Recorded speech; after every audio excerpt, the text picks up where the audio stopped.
गोपिका जीवनस्मरणं गोविन्द गोविन्द सद्गुरुनाथ महाराज की जय. போன கீர்த்தனம் 11வது கீர்த்தனத்துல இப்படி தயிர் கடைஞ்சு வெண்ணெய் எடுத்து கொடுப்பா, ஆசையா கொடுக்கறா அப்படின்னு போன கீர்த்தனத்துல 11வது கீர்த்தனத்துல சிஷ்யன் என்ன சொல்றேன். 12வது கீர்த்தனத்துல எப்படி விதவிதமா சமைச்சு கொடுக்கறா அப்படின்னு, குழந்தைக்கு கண்ணனுக்கு பிடிக்கிற மாதிரியும் சமைச்சு கொடுக்கறா, ஆத்துக்கார் நந்தகோபுருக்கு பிடிக்கிற மாதிரியும் சமைச்சு கொடுக்கறா, எப்படி விதவிதமா சமைச்சு கொடுக்கறா விதவிதமா சமைச்சு கொடுக்கறான் அப்படின்னு இந்த 12வது கீர்த்தனத்துல சொல்றார். பச்சதி யசோதா பவனே சரசம், பச்சதி யசோதா பவனே சரசம், நானாரசவர பரிதஞ்சானம் நந்த பிரியம் மதி மதுரம் பானம், பச்சதி யசோதா பவனே சரசம், व्यञ्जनमपि बहुशाकयुतं सिक्तं तैलेन सर्षपयुक्तं, पचति यशोदा भवने सरसं, मध्ये मध्ये माधवं लालयन्ति मधुरं मधुरं अनुगायन्ति, पचति यशोदा भवने सरसं, प्रेम पूरित विकसित हृदय प्रेमिणमपि पश्यन्ति दयया, पचति यशोदा भवने सरसं, पचति यशोदा பவனே சரசம். பச்சத்தி யசோதா எப்படி சமைக்கிறா அப்படின்னு சொல்ற.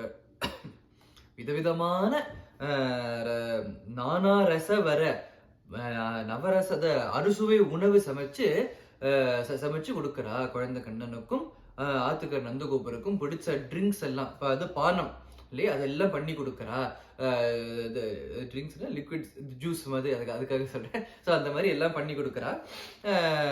நந்தகோபுருக்கு பிடிச்ச மாதிரி, குழந்தைக்கு பிடிச்ச மாதிரி அவ்வளோ எல்லாம் பண்ணி கொடுக்குறா.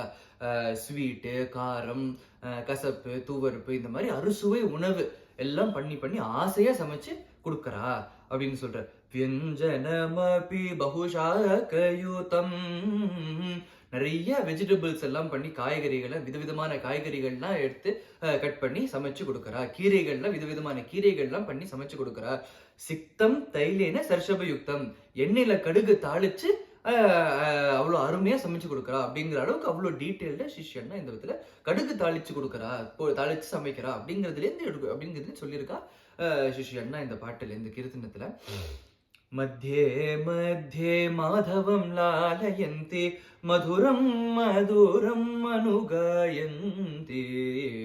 இப்போ குழந்தை கண்ணன் தானே, தொட்டில போட்டிருக்காளாம் குழந்தைய. ஸோ குழந்தைய ஹாலில் நடுவில் போட்டிருக்காளாம். ஸோ இந்த போய் கிச்சனில் போயிட்டு சமைச்சுட்டு இருக்கும்போது எண்ணெய் எல்லாம் போட்டு கடுகெல்லாம் தாளிச்சு எல்லாம் கட் பண்ணி எல்லாம் சமைச்சுட்டு இருக்கும்போது மத்திய நடுவில் அப்பப்போ நடுவில் குழந்தைய தொட்டில் அப்படி ஆட்டிட்டு போவாளாம் அப்படின்னு சொல்லிட்டு கொஞ்சிட்டு போவாளாம், லாலனம் பண்ணிட்டு போறாளாம்.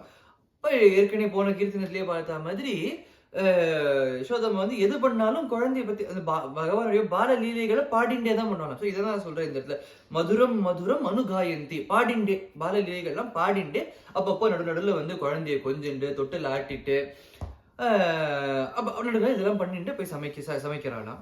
சொல்லலாம். பிரேம பூரித விகசித ஹிருதய பிரேமிணமபி பஷ்யந்தி தயயா, ஹிருதயத்துல பிரேமை நிறைஞ்சு ததும்புறது, அது ஓவர்ஃப்ளோ ஆறுதான் பிரேமை. ஏன்னா பொங்கி வருதாம் பிரேமை. ஸோ அதனால இந்த பக்கம் சமைக்கிறானாம், இந்த பக்கம் சமைச்சுட்டே இருக்கும்போது நடுவில் போய் லாலனம் பண்ணிட்டு வரும். அது ஒண்ணு.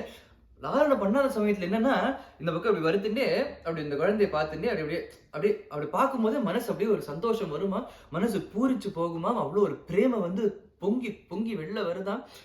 அது அதனால அப்பேற்பட்ட அப்பேற்பட்ட கண்ணனை பார்த்துண்டே மனசெல்லாம் பிரேமை ததும்பி பாடிண்டே அறுசுவை உணவு சமைச்சு நந்தகோபருக்கும் குழந்தைக்கும் பிடிச்சா மாதிரி சமைச்சு கொடுக்கறா. ஆசையா பண்றா, பிரேமை நிறைஞ்சு பண்றா அப்படின்னு சிஷ்யன்லாம் 12வது கீர்த்தனத்துல சொல்றார். சத்குருநாத் மகாராஜ் கி ஜெய்.